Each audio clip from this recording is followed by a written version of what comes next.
নমস্কাৰ আজিৰ এই ভিডিঅ'টোত আপোনালোকৰ বাবে লৈ আহিছো হেভৰ এটা মোস্ট ইম্পৰ্টেন্ট আৰু খুব ইন্টাৰেষ্টিং ইউজ যিটো ইউজৰ বিষয়ে আমি প্ৰত্যেকই জনাটো অত্যন্ত দৰকাৰী আপুনি যদি ইংৰাজী ক'বলৈ শিকিছে তেনে ক্ষেত্ৰত হেভৰ এই ইউজটো জনাটো অতি প্ৰয়োজনীয় আমি ডেইলি লাইফত এনে কিছুমান সেন্টেন্স কওঁ যেনে মই ক'ব পাৰো যে মই কামটো কৰালো মই ঘৰটো ৰং কৰালো এনে ধৰণৰ বাক্যবোৰ ক'বলৈ যাওঁতে আমি হেভ ইউজ কৰিব পাৰো এই এনে ধৰণে যেতিয়া আমি বাক্যবোৰ ক'বলৈ যাওঁ তেনে ক্ষেত্ৰত আমি have to as a causative verb হিচাপে ইউজ কৰো যেতিয়া আমি হেভ টু কজেটিভ ভাৰ্ব হিচাপে ইউজ কৰো তেনে ক্ষেত্ৰত আমি বাক্যটো দুই ধৰণে ফৰ্ম কৰিব পাৰো আমি এক্টিভ কজেটিভ হিচাপেও ফৰ্ম কৰিব পাৰো আমি পেসিভ কজেটিভ হিচাপেও ফৰ্ম কৰিব পাৰো গতিকে ভিডিঅ'টোত আপোনালোকে এক্টিভ কজেটিভ আৰু পেসিভ কজেটিভ দুইটাৰ বিষয়ে শিকিব পাৰিব ভিডিঅ'টো স্কিপ নকৰাকৈ শেষলৈকে চাব শেষলৈকে চালে আপোনালোকে ডেফিনেটলি হেভ কজেটিভ ভাৰ্বৰ এক্টিভ কজেটিভ আৰু পেসিভ কজেটিভ দুই ধৰণৰ বাক্য আপোনালোকে শিকিব পাৰিব আৰু যদি ভিডিঅ'টো চাই ভাল পায় প্লিজ লাইক আৰু শেয়াৰ কৰি যাবলৈ নাপাহৰিব সকলোৰে মাজত ভিডিঅ'টো শেয়াৰ কৰিব আৰু যিমান পাৰে সিমান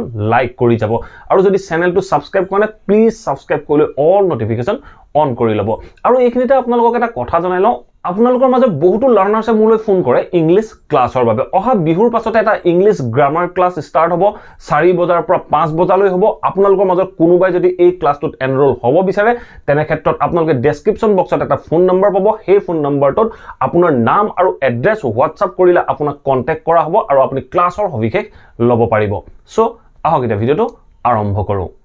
এটা কথা হল যদি আমি have to as a positive verb হিচাপে বাক্য এটাত ব্যৱহাৰ কৰো তেনে ক্ষেত্ৰত কেনেদৰে আমি হেভ টু ব্যৱহাৰ কৰিম হেভ আমি তিনি ধৰণে ব্যৱহাৰ কৰিব পাৰো আমি হেভ হেজ আৰু হেড এই তিনিটা ৰূপে হেভৰ ব্যৱহাৰ কৰিব পাৰো আমি টেন্স আৰু পাৰসন অনুসৰি হেভ হেজ হেডৰ মাজত ডিফাৰেন্সটো ৰাখিব লাগে সো এটা কথা যদি আমি বাক্য এটাত হেভ ইউজ কৰো পজিটিভ ভাৰ্ব হিচাপে হেভ ইউজ কৰো তেনে ক্ষেত্ৰত বাক্যটোৱে কি অৰ্থ প্ৰকাশ কৰিব ধৰক মই যদি এটা বাক্য কওঁ মই ঘৰটো ৰং কৰালো মই ঘৰটো ৰং কৰালো এটা চাওক মই নিজে ঘৰটো ৰং কৰা নাই মই অন্য কাৰো কোনোবা ব্যক্তিৰ হতোই ঘৰটো ৰং কৰোৱালো মই অন্য ব্যক্তিজনক কেনেকৈ ৰং কৰোৱালো মই হয়তো তেখেতক কনভিন্স কৰাইছো নহয় মই তেখেতক পইচা দিছো সো তেনেকুৱা ক্ষেত্ৰত আমি হেভ পজিটিভ ভাৰ্ব ইউজ কৰিব পাৰো যেতিয়া আমি কোনো এজন ব্যক্তিক কোনো দায়িত্ব দি কাম কৰাম ধৰক মোৰ ঘৰটো ৰং কৰিব তেখেতক দি দিলো তেখেতে সেই ঘৰটো ৰং কৰা দায়িত্ব লৈ তেখেতে কামখিনি কৰিলে তেনেকুৱা ক্ষেত্ৰত আমি হেভ পজিটিভ ভাৰ্ব ইউজ কৰো সো কেনে ধৰণে ইউজ কৰিম তাৰ বিষয়ে জানিবলৈ যাওঁতে আপোনালোকৰ বাবে চাৰিটা মাত্ৰ এক্সাম্পল আছে এই চাৰিটা এক্সাম্পল চাওক সো ফাৰ্স্ট এক্সাম্পলটো চাওক ফাৰ্স্ট এক্সাম্পলটো কি কৈছে হি হেড বাক্যটো চাওক হি হেড পাস্ট টেন্সৰ বাবে আমি হেড ইউজ কৰিলো হি হেড এ মেকানিক আপোনালোকে বাক্যটো মিনিংটো ভুল নুবুজিব so he had a mechanic তাৰ এজন মেকানিক আছিল নহয় হি হেড এ মেকানিক বাক্যটো কমপ্লিট হনক he had a mechanic repair his car he had a mechanic repair his car মানে হি এজন মেকানিকৰ হতোৱাই তাৰ গাড়ীখন ভাল কৰোৱাইছিল বা ভাল কৰালে হি এজন মেকানিকৰ হতোৱাই তাৰ গাড়ীখন ভাল কৰালে এই বাক্যটোত এই হেডটো পজিটিভ ভাৰ্ব হিচাপে ইউজ হৈছে সো সদায় মনত ৰাখিব যেতিয়া আমি পজিটিভ ভাৰ্ব হিচাপে হেড ইউজ কৰো প্ৰথমতে সাবজেক্ট হ'ব তাৰ পিছত হেভ হ'ব হেজ হ'ব বা হেড হ'ব তাৰ পিছত আমি অবজেক্টটো ইউজ কৰিম যোনজনে কামটো কৰিলে সেই ব্যক্তিজনক আমি এই হেডৰ পিছত আমি উল্লেখ কৰিব লাগিব সো হেডৰ পিছত সদায় মনত ৰাখিব যিজন ডুঅৰ হয় যিজনে কামটো কৰে তেখেতৰ বিষয়ে উল্লেখ কৰিম সো চাওক হি হেড এ মেকানিক মেকানিকজনে কামটো কৰিছিলে হি হেড এ মেকানিক ৰিপেয়াৰ তাৰ পিছত চাওক ৰিপেয়াৰ মেকানিকজনে ভাল কৰিছিল ৰিপেয়াৰ হিজ কাৰ মানে হি এজন মেকানিকৰ হতোৱাই গাড়ীখন ৰিপেয়াৰ কৰাইছিল সো আপোনালোকে এই ষ্ট্ৰাকচাৰটো মনত ৰাখি ল'ব এই বাক্যটো যেনে ধৰণে ফৰ্ম হৈছে আপোনালোকে এনে ধৰণে নতুন নতুন বাক্য ফৰ্ম কৰিবলৈ যত্ন কৰিব এতিয়া চাওক নেক্সট সেন্টেন্সটো কি কৈছে আই উইল হেভ বাক্যটো চাব আই উইল হেভ মাই পিএ বাক্যটো চাওক আই উইল হেভ মাই পিএ মই মোৰ পিএ জনৰ হতুৱাই মই মোৰ পিএ জনৰ দ্বাৰা বা হতুৱাই I will have my PA call you মই মোৰ পিএ জনৰ হতুৱাই তোমাক ফোন কৰাম মই মোৰ পিএ জনৰ হতুৱাই তোমাক ফোন কৰাম ভৱিষ্যত কালৰ বাক্য সো আমি কলো আই উইল হেভ আমি ইউজ কৰিলো এই হেভটো এজ এ পজিটিভ ভার্ব হিচাপে ইউজ হৈছে আপোনালোকে হয়তো ডেফিনেটলি জানে পজিটিভ ভার্ব মানে কি পজিটিভ ভার্ব মানে সেইবোৰ ভাৰ্ব যিবোৰ ভাৰ্বে অন্য এজন মানুহৰ হতুৱাই কামটো কৰোৱাব যে পজিটিভ মানে কাৰণ কোজ মানে কাৰণ সো অন্য কোনো ব্যক্তিৰ হতুৱাই যেতিয়া আমি কামটো কৰাম তেনে ক্ষেত্ৰত আমি হেভ ইউজ কৰিম সো হেভ আমি ইউজ কৰিব পাৰো আৰু অন্য কিছুমান পজিটিভ ভাৰ্বো আমি ইউজ কৰো যেনে get ইউজ কৰো make ইউজ কৰো সো get আৰু make ৰ ইউজেছ খিনি মই নেক্সট ভিডিও খিনি আনি আপোনালোকে চেনেলটো সাবস্ক্ৰাইব কৰিলে অল নোটিফিকেশন অন কৰি থব যাতে আপোনালোকে টাইম মতে নোটিফিকেশন পাই থাকে সো এতিয়া চাওক মই বাক্যটো কলো I will have মই কৰাম কি কৰাম I will have my PA মই PA জনৰ হতুৱাই তোমাক কল কৰাম call you I will have my PA call you so এটা কথা মন ৰাখিব I will have my PA to ইয়াত আপোনালোকে ইউজ কৰিব নোৱাৰে কেতিয়াও to ইউজ নকৰিব এই have যেতিয়া পজিটিভ ভাৰ্ব ইউজ কৰিব তেনে ক্ষেত্ৰত আপোনালোকে to ইউজ কৰিব নোৱাৰে যদি আমি get বা got ইউজ কৰো তেনে ক্ষেত্ৰত আমি to ইউজ কৰিব পাৰো সো এটা চাওক নেক্সট এক্সাম্পলটো কি কৈছে I had them বাক্যটো চাওক I had them মই হিহতৰ হতুৱাই কৰালো কি কৰালো I had them paint the house মই হিহতৰ হতুৱাই ঘৰটো ৰং কৰালো মই হিহতৰ হতুৱাই ঘৰটো ৰং কৰালো মই নিজে ৰং কৰা নাই মই বেলেগৰ হতুৱাই ঘৰটো ৰং কৰাইছো মই বেলেগৰ হতুৱাই ঘৰটো ৰং কৰাইছিলো তেনেকুৱা ক্ষেত্ৰত মই বাক্যটো কলো I had them মই হিহতৰ হতুৱাই কৰাইছিলো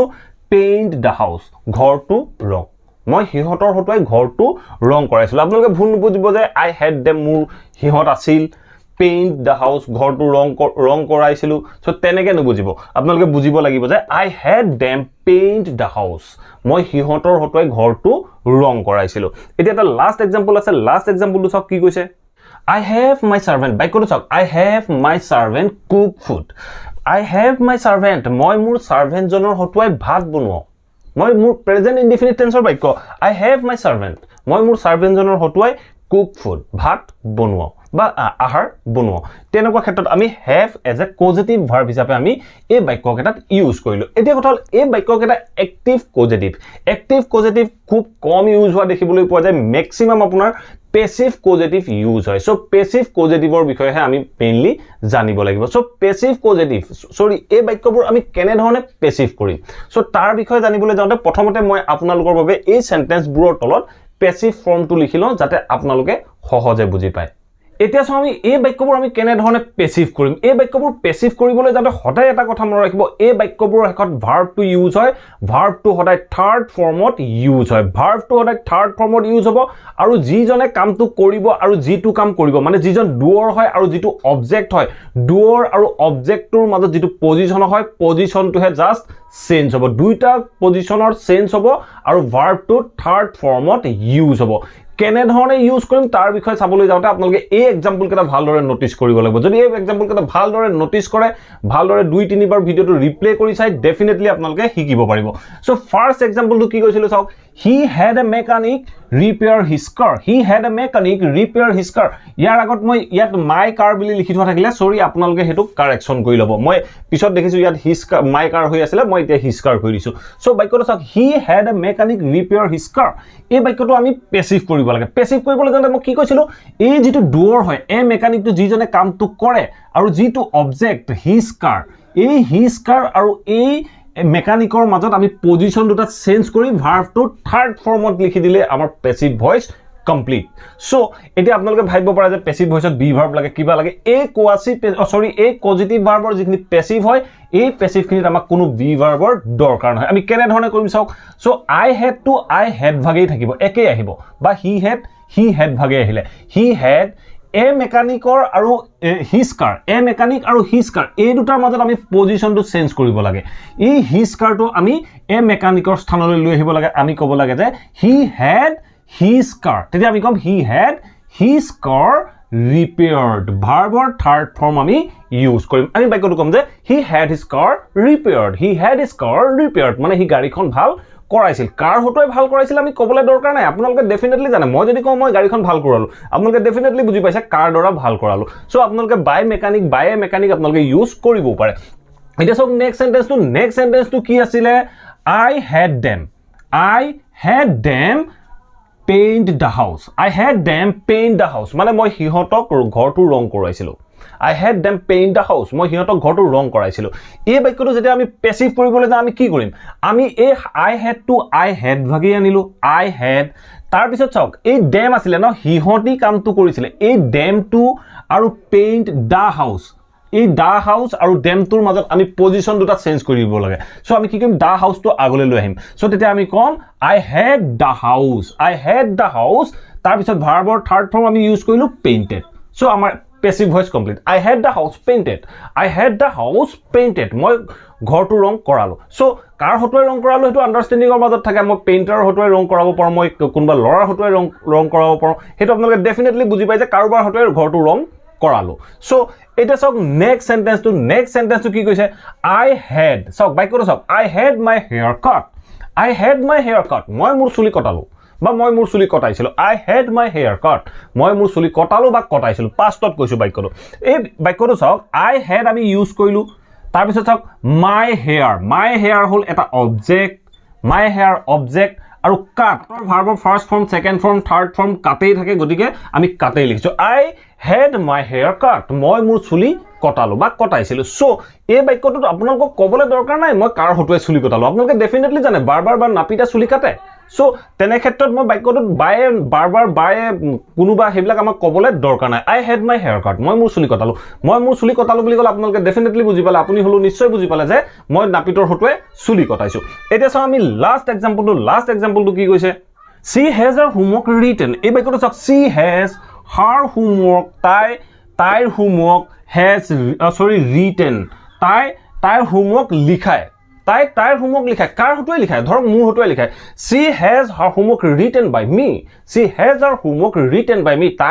তাইৰ homework মোৰ হতুৱাই লিখায় মই প্ৰেজেন্ট ইনডিফিনিট টেন্সত বাক্যটো কৈছো she has her homework written. এনেদৰে আমি have as a causative verb হিচাপে বাক্যবোৰত ব্যৱহাৰ কৰো. আশা কৰো আপোনালোকে ডেফিনেটলি বুজি পালে causative verb have আমি কেনেদৰে বিভিন্ন বাক্যত ব্যৱহাৰ কৰিব পাৰো. যদি ভিডিওটো ভাল পালে প্লিজ ভিডিওটো লাইক কৰিব শেয়াৰ কৰিব আৰু কমেন্ট কৰি মোক জনাব আপোনালোকে অন্য কোনো টপিকৰ ওপৰত কিবা জানিব লগা আছে নেকি. যদি চেনেলটো এতিয়াও সাবস্ক্ৰাইব কৰে প্লিজ সাবস্ক্ৰাইব কৰি অল নোটিফিকেশন অন কৰি ল'ব. মই এনে ধৰণৰ ইংলিশ লাৰ্নিংৰ ভিডিও ৰেগুলাৰ আনি থাকো আপোনালোকে নোটিফিকেশন পাব আৰু ভিডিওবোৰ চাব পাৰিব. Thank you for watching this video.